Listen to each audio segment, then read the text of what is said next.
Hi guys! So for today's video ay ituturo ko sa inyo kung paano mag-exchange ng points into coins. So this is only available for agents account. So first ang gagawin nyo ay pindutin nyo tong coins trading. And then dito tayo sa top up. Yan. Pindutin natin tong USDT. Then as you can see may may link dito. Ika-copy lang natin yan.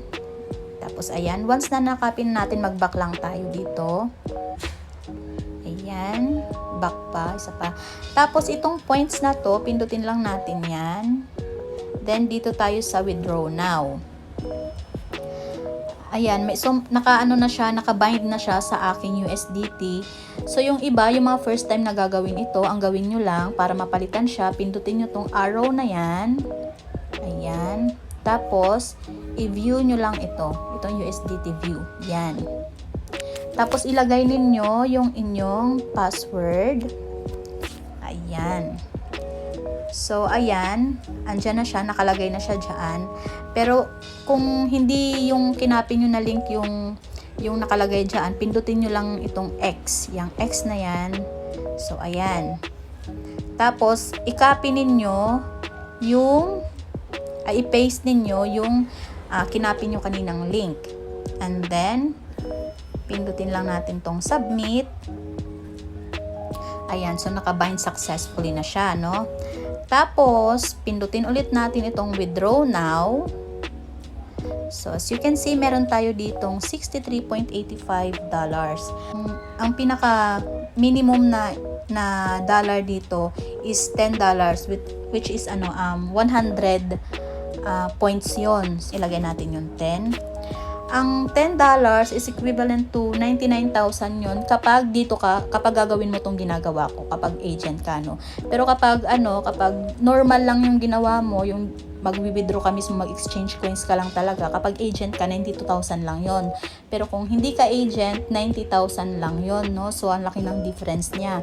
So ito yung ginagawa ko para mas malaki yung makukuha ko. So ayan na, $10 na yan. Pindutin natin yung submit. Tapos i-confirm lang natin siya. At ilagay natin ulit yung ating password. Ayan, so success na siya. So 53 na lang yung ating dollars dito kasi winidraw na natin siya.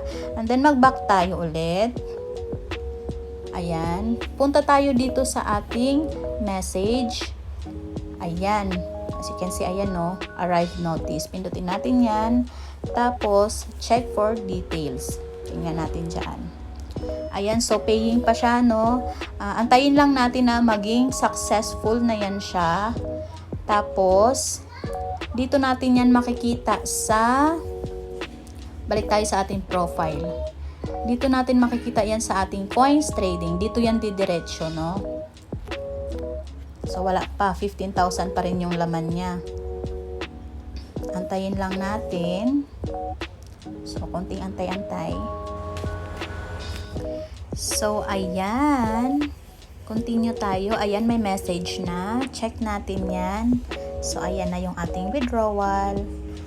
Ayan, check for details ulit.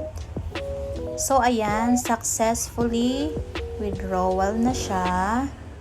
So, punta tayo dito sa ating profile ulit. Tapos, check natin yung ating coins trading.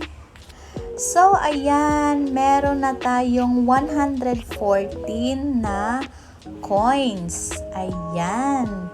So, 99,000 yung nadagdag kasi kanina may 15,000 15,000 tayo kanina, diba? So, may 99 na pumasok. So, ayun lang siya, guys. Sana nakatulong yung ating video. Ayun lang. Please don't forget to like and subscribe. Bye!